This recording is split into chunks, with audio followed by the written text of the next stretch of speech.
हिंदी में यूपीएससी की तैयारी से संबंधित प्रोग्राम्स को देखने के लिए सब्सक्राइब करें स्टडी IQIAS हिंदी।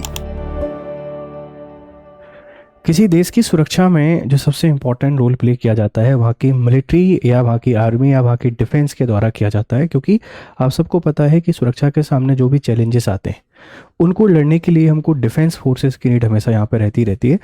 तो जो मिलिट्री पावर है उस मिलिट्री पावर से संबंधित एक इंडेक्स जारी किया गया है। इस इंडेक्स के माध्यम से कुछ बहुत बेसिक सी बातें यहाँ पे समझाने की कोशिश की गई है कि किस तरीके से जो पूरी दुनिया है डीमिलिटराइजेशन की जगह पर अब रीमिलिटराइजेशन की तरफ बढ़ रही है। जिस तरीके से डोनाल्ड ट्रंप ने पूरी दुनिया में तबाही मचा रखी है, उसके आधार पर पूरी दुनिया किस तरीके से रीशेपिंग हो रही है, ये सारी बातें आपको यहाँ पे पता चलेंगी।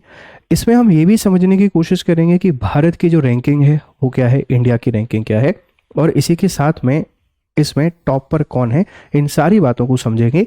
आप इसके बारे में अपनी राय हमको यहाँ पे जरूर दीजिएगा, ठीक है भाई। अब देखो, top 10 powerful countries by military strength in 2026। US lead global fire power military ranking, UK and Pakistan slip here India's rank. तो ये आपको बता रहा है कि पूरी दुनिया में जो टॉपर है वह यूएस है, यूएसए है, और इसी के साथ में एक इम्पॉर्टेंट एस्पेक्ट है यूके, यूनाइटेड किंगडम, या आप जिसको बेसिकली ब्रिटेन के नाम से जानते हैं, ये डाउन हो गया है, ये स्लिप हो गया है रैंकिंग में। और इसी के साथ में पाकिस्तान जो पूरी दुनिया को एक पीस, शांति का समर्थक बताने की कोशिश करता है, ये भाई साहब भी काफ़ी नीचे चले गए हैं अपनी मिलिट्री जो इंडेक्स है, इस मिलिट्री इंडेक्स में। अब हुआ क्या है, इन सारी बातों को समझने की कोशिश करते हैं। ये रैंकिंग क्या बताती है, कैसे तय की जाती है, सब कुछ। उससे पहले ये देखिए हमारा जो सेल है, इंडिपेंडेंस जो डे जो सेल है, इस इंडिपेंडेंस डे सेल की जो लास्ट तिथि है ये 31 जनवरी हो चुकी है। 31 जनवरी 2026 तक ये वैलिड है। आप SIP 2026 को परचेज कर सकते हैं by using GRS live code, आप इसको यूज़ कीजिए।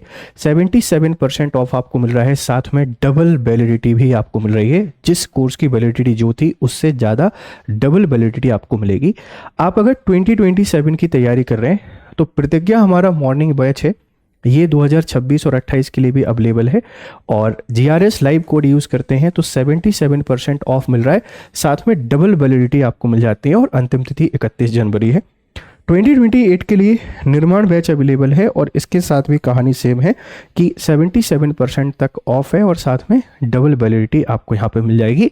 आप इन कोर्सेस में एनरोल कर सकते हैं, ठीक है भाई। चलिए आगे बढ़ते हैं, समझते हैं। देखो, ग्लोबल फायर पावर सूचकांक 2026 है और विश्व की सबसे शक्तिशाली सेनाओं के बारे में आपको बताता है। 145 देशों की सैन्य क्षमताओं का व्यापक विश्लेषण और भारत की सामरिक स्थिति के बारे में आपको ये बताएगा। तो कितने देशों को इसमें शामिल किया गया है, 145 कंट्रीज को, साथ में भारत की जो स्ट्रेटेजिक पावर है, स्ट्रेटेजिक पावर भी आपको बता देता है, ठीक है भाई। शक्ति का मापदंड क्या है, कार्य प्रणाली और PWRINDX। वर्तमान भू राजनीतिक अनिश्चितता और वैश्विक संघर्षों के बीच राष्ट्र अपनी रक्षा रणनीतियों को मजबूत कर रहे हैं, जिससे सैन्य नेतृत्व के लिए प्रतिस्पर्धा तेज हो गई है। मापदंड क्या है, ग्लोबल फायर पावर ने 145 देशों का मूल्यांकन 60 से अधिक व्यक्तिगत संकेतों के आधार पर किया गया है। PWR इंडेक्स या पावर इंडेक्स एक आदर्श स्कोर 0000 है, जो वास्तव में किसी के लिए भी संभव नहीं है। नियम पावर इंडेक्स का मान जितना कम होगा उस देश की पारंपरिक लड़ने की क्षमता उतनी ही अधिक होगी, जितना कम होगा ये उतनी ही अधिक होगी। मतलब आप लोग देख लीजिए कि जो जीरो के नज़दीक होगा वह अधिक शक्तिशाली है, और जैसे ही ये जीरो से ऊपर जाएगा उसकी शक्ति हमको कम यहाँ पे देखने को मिलती रहेगी। तो कितने देशों को शामिल किया गया है, 145 देशों को। कितने मापदंड हैं आप बता देंगे, 60 से अधिक मापदंड यहाँ पे शामिल किए गए हैं। शीर्ष 3 जो महाशक्ति हैं जो वैश्विक पदानुक्रम में आपको दिखाई दे रही हैं, तो शीर्ष महाशक्तियों की बात करें 3 पर, तो इसमें कोई भी बदलाव नहीं हुआ है, पहले जैसा ही है, 2024 के जैसा ही है। अमेरिका ने अपनी बढ़त बनाई रखी हुई है, जबकि रूस और चीन क्रमशः दूसरे और तीसरे स्थान पर हैं। पहले नंबर पर संयुक्त राज्य अमेरिका है 0741, ये नियर बाई जीरो है। फिर 0791 रूस और अमेरिका के बीच में बहुत कम डिफरेंस, बहुत कम अंतर आपको दिखाई देगा और चाइना बिल्कुल इनके पीछे भाग रहा है 0919। तो आपसे कोई पूछ सकता है इस पावर इंडेक्स में पहली रैंकिंग किसकी, आप लोग बता देंगे अमेरिका पहले नंबर पर है, कितना स्कोर किया है। दूसरे नंबर पर रूस है, ये स्कोर इनके द्वारा किया गया है और तीसरे नंबर पर चाइना है, ये स्कोर इनके द्वारा किया गया है। टॉप 3 पावर पूरी दुनिया में देखने को मिल रही है। भारत विश्व की चौथी सबसे बड़ी सैन्य शक्ति। इंडिया ने अपना जो तमगा है वो 4th रैंक पे बनाया हुआ है।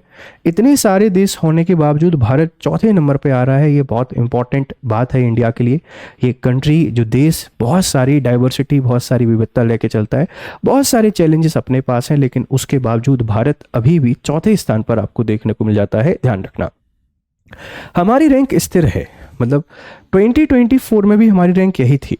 भारत ने शीर्ष 5 में अपना स्थान सुरक्षित रखा है।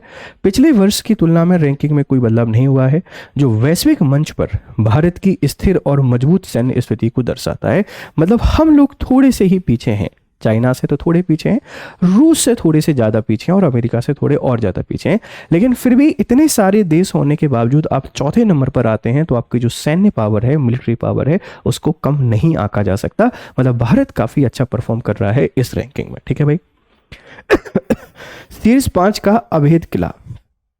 दक्षिण कोरिया ने शीर्ष 5 को पूरा किया है। महत्वपूर्ण बात यह है कि पिछले वर्ष की तुलना में इस शीर्ष 5 देशों की रैंकिंग पूरी तरह से अपरिवर्तित है। दुनिया भर में उथल पुथल के बावजूद शीर्ष शक्ति का संतुलन बना हुआ है। ये 5 देश आपको यहाँ पे दिखाई दे रहे हैं। ये जो हमारा साउथ कोरिया है, ये आपका 5वें नंबर पर आ जाता है। पहला, दूसरा, तीसरा, चौथा और 5वां, ये 5 रैंकिंग यथावत हैं लास्ट ईयर जैसी। इनमें किसी प्रकार के चेंजेस नहीं हुए हैं। मतलब समझ में आ रहा है कि पावर इंडेक्स को किस तरीके से ये 5 देश डोमिनेट करते हैं या किस तरीके से इस पे इन्होंने अपना प्रभुत्व यहाँ पे जमाया हुआ है। तो 5 देश कौन कौन से हैं आपको समझ में आ जाएगा। यूरोप का पुनरुत्थान, रूस, फ्रांस की वापसी। अब देखो, वो यूरोप जिसने अपने मिलिटराइजेशन को डीमिलिटराइजेशन में कन्वर्ट करना शुरू कर दिया था, लेकिन अब ये राइज हो रहा है, ये फिर से अपने आप को जगा रहा है, फिर से ये अपना उत्थान कर रहा है। और इसके पीछे वजह क्या है? इसके पीछे वजह है जो डोनाल्ड ट्रंप हैं, इन डोनाल्ड ट्रंप की पॉलिसी कि अपने सगे संबंधियों पर ही हमला कर देना, उन पर टैरिफ लगा देना। और इसमें जो सबसे बेहतर काम कर रहा है वो फ्रांस की वापसी यहाँ पे हो चुकी है। देख लीजिए 2024 में जो रैंकिंग है वह 11 हुआ करती थी फ्रांस की, है ना, 11 रैंकिंग। फिर आप लोग देखेंगे 2025 में 7 रैंकिंग पे आ गया है और रैंक 6वीं पर। फ्रांस ने अपनी चढ़ाई जारी रखी है। 24 में 11वें स्थान पर खिसकने के बाद फ्रांस ने अपनी सैन्य क्षमताओं को पुनर्गठित किया है और अब दुनिया की 6ठी सबसे बड़ी शक्ति यहाँ पे बन गया है। तो यूरोप अपने आप को, यूरोप का रेनेसा हो रहा है, पुनर्जागरण कर रहा है मिलिटराइजेशन को लेकर। डीमिलिटराइजेशन के बाद रीमिलिटराइजेशन, फिर से सैन्य शक्ति क्षमता में विकास कर रहा है और इसमें फ्रांस ने इंपॉर्टेंट रोल प्ले किया है और फ्रांस की रैंकिंग आपको 6वीं देखने को मिलेगी। एशिया में शक्ति संतुलन, जापान की बढ़त। जापान 7वें नंबर पर है, एक स्थान ऊपर। जापान ने 2026 में एक स्थान की छलांग लगाई है 7वें नंबर पर। वो जापान जो पूरे तरीके से यूएसए पे निर्भर हुआ करता था, जिस तरीके से बदला हुआ स्वरूप हमको देखने को मिल रहा है पूरी दुनिया का, तो जापान ने भी अपनी रैंकिंग में काफ़ी उछाल पाया है और 7वें नंबर पर आ गया है। चाहे भले वो चाइना हो, इंडिया हो, जापान हो, इनकी बढ़ती सैन्य पावर बता रही है कि इंडो पैसिफिक रीजन में मिलिटराइजेशन का कितनी इंपॉर्टेंस बढ़ चुकी है। इंडो पैसिफिक रीजन में किस तरीके के हालात हैं, यहाँ से हमको बहुत बेहतर तरीके से पता चलता है। टॉप 4 कौन है, फ्रांस की क्या स्थिति है, जापान ने कैसा परफॉर्म किया है, आप इनको याद रख पाएंगे, मुझे पूरी उम्मीद है। यूनाइटेड किंगडम क्रमिक गिरावट का दौर। जो यूके है ये गिरावट के दौर में है, बहुत बुरी स्थिति से अगर कोई गुजर रहा है वर्तमान समय तो यूके है। यही कारण है कि ये इंडिया के साथ अपने रिश्ते बेहतर कर रहे हैं, ये चाइना के साथ अपने रिश्ते बेहतर कर रहे हैं, क्योंकि अमेरिका पर जो निर्भरता थी अब पूरी तरीके से खत्म करके नए अलाई कंट्रीज यहाँ पर देखने को मिल रहे हैं। ठीक है, यूनाइटेड किंगडम की आपसे कोई बात करता है, इस बात को समझने की कोशिश करिएगा। अब देखो, ये 5वें नंबर पे हुआ करता था यूके 2024 में। 2025 में आप लोग देखेंगे ये आ जाता है इतने नीचे और 2026 में ये बहुत नीचे आ जाता है। यूके 8वें स्थान पर खिसक गया है। पिछले 2 वर्षों में ये 6ठे स्थान से नीचे आया है। यह रैंकिंग में लगातार हो रही गिरावट को दर्शाता है। ये बताता है कि यूके किस तरीके से अपनी मिलिट्री पावर में कमज़ोर पड़ता जा रहा है, वीक पड़ता जा रहा है, और यूके का जो इकोनॉमिक सिनारियो है वो भी इससे पता चलता है। तो स्थिति खराब होते होते होते होते होते अब ये कहाँ गए बेटा, नीचे आ गए। तो फ्रांस ऊपर जा रहा है यूरोप में, और यूके यूनाइटेड किंगडम आपका नीचे चला रहा है। जापान भी काफ़ी ऊपर चला गया है।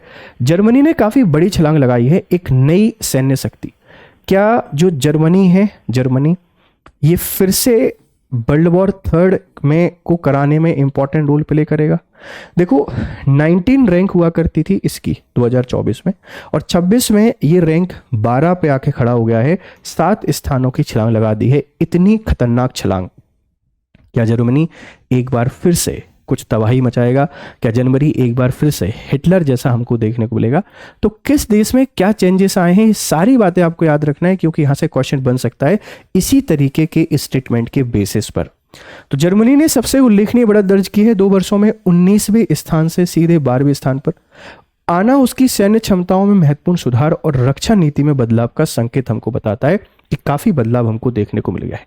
पाकिस्तान भारी गिरावट और कमज़ोर होती पकड़। देखो 2024 में जो रैंक थी वो 9 हुआ करती थी, 2024-5 में रैंक 12 हो गई, और 2026 में जो रैंक है बेटा वो 14 हो चुकी है। मतलब बहुत नीचे पाकिस्तान जा रहा है, इस बात को ध्यान रखना। पाकिस्तान की रैंकिंग में गिरावट सिलसिला जारी है। शीर्ष 10 से बाहर होने के बाद अब 14वें स्थान पर पहुंच गया है। ये क्षेत्र में शक्ति संतुलन में एक बड़े बदलाव का प्रतीक है। आप अगर दूसरे देशों पर निर्भर रहोगे, खुद कुछ नहीं करोगे, तो आपका गिरना तो तय है। और पाकिस्तान की सिर्फ दिक्कत यही है, डींगे हाँकना उनको आता है। चीन अमेरिका पर निर्भरता हमेशा बनाए रखते हैं, तो इनकी रैंकिंग काफ़ी गिर गई है। अब ये 14वें स्थान पर पहुंच गए हैं।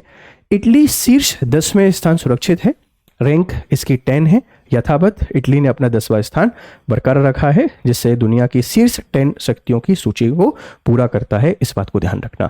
2026 का शीर्ष 10 आप लोग यहाँ पे देख लीजिए।